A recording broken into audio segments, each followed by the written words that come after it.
শেখার জন্য চেষ্টা করতেছি।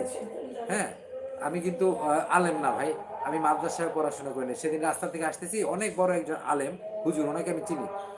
সেদিন রাত্রে আসতেছি, আমার সাথে আর কি প্রোডাক্ট ছিল, তো আমাকে ধরতে, ভাই আপনার সাথে একটু কথা বলবো। তো আমি ওনাকে দেখে হঠাৎ করে চিনতে পারিনি।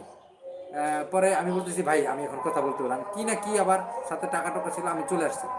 পরে সেদিন এই যে আমার 10 তলা মার্কেটের সামনে আমি দেখতেছি উনি ওনার বাচ্চা নিয়ে যাচ্ছে। তখন আমি আমার সালাম দিয়ে ওনাকে ধরছি, ভাই কালকে না আপনি জিজ্ঞেস করলেন কি ব্যাপার? হ্যাঁ ও ভাই, কালকে তো সময় ছিল আপনার, এখন আমার সময় নেই, বাচ্চাকে মাদ্রাসায় নিয়ে যাচ্ছি। তারপর বলি, ভাই আপনি তো সবসময় পাঞ্জাবি পাজামা পরেন, আপনি কি আলেম ভাই, মাদ্রাসা লাইনে পড়াশোনা করেন? আমি কি না, আমি জেনারেল লাইনে পড়ছি। ভাই জেনারেল লাইনে মানুষ তো এরকম চলে না, আপনি আলেমের মতো মনে হয়। আমি কি না ভাই, আমি জেনারেল লাইনে পড়ছি।